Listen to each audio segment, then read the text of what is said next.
Karen had always been the self-appointed ruler of the neighborhood. As the head of the HOA in the quiet, upscale community of Willow Creek, she took it upon herself to enforce rules, both real and imagined. She prided herself on keeping the neighborhood in order, even if that meant overstepping boundaries that weren't hers to cross. When I moved into my late grandfather's house at 148 Maplewood Drive, I expected some level of nosiness from the HOA, but I never expected to be accused of illegally living in my own home. My grandfather, Robert Hayes, had lived in Willow Creek for over 40 years. When he passed, he left the house to me in his will, a fact that I could easily prove with the legal documents in my possession. However, Karen, like many others in the HOA, had a bad habit of assuming she had the final say over everything in the neighborhood. I had been living in the house for just over a month when Karen first approached me. At the time, I had no idea who she was. I only knew that she was friendly, almost too friendly. She introduced herself as the HOA president, flashing a wide, neighborly smile and acting as though she was just there to welcome me.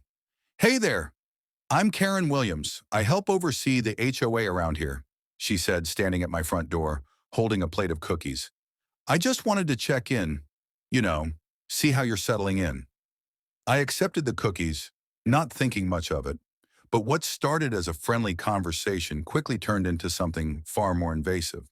Over the next few weeks, she would casually drop by, making small talk and asking subtle but prying questions about my living situation. "So did you, buy this place, or are you renting it?" she asked one afternoon, sipping her overpriced iced coffee as we stood in my driveway. I explained that I had inherited the house, and for a moment, she seemed to take it at face value. But something about my response must have rubbed her the wrong way, because the very next week, I received a letter from the HOA stating that I was violating residency regulations and that I had no legal right to live in the home. At first, I thought it was a simple mistake. I went to the HOA office to clear things up, but Karen met me with a smug expression. "I just wanted to give you a heads up," she said in a hushed, almost conspiratorial tone. "Some neighbors have raised concerns about you living here.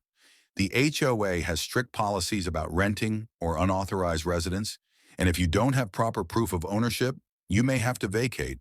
I stared at her, my patience wearing thin. "Karen, I inherited this house. I have the deed. It's legally mine." She smiled as if I had just told her an amusing joke. "Well, you might think that, but the HOA has its own process. We'll need official documents, notarized copies, and verification from the original owner." That was the moment I realized she wasn't just being nosy. She was actively trying to remove me from my own home. At first, I played along. I didn't want to start unnecessary drama, but when I received a second warning letter stating that I had 30 days to vacate or face legal action, I knew it was time to take a different approach. What Karen didn't know, what she never bothered to ask, was that I wasn't just a homeowner. I was the chief of police. That's right, Chief Marcus Hayes, the first black police chief in the city, and the rightful owner of the house she was so desperate to control. I rarely flaunted my position unless absolutely necessary, but now it seemed necessary. When I walked into the next HOA meeting, I made sure to wear my full uniform, badge on display. The moment Karen saw me, her face paled. I didn't waste time. "Karen, I need to address the false accusations about my home ownership. As you can see, I'm not only a legal resident here, but I also happen to be the chief of police, and I take fraud and harassment very seriously." The entire room fell silent. Karen stammered. Oh, I didn't, we were just following protocol." I placed the official deed and legal inheritance documents on the table. "Here's all the proof you need. If I receive one more fraudulent notice, we'll be discussing this in a courtroom." The HOA board members, realizing they had been backing Karen's ridiculous claims, quickly backpedaled. One even apologized. But Karen, she couldn't say much.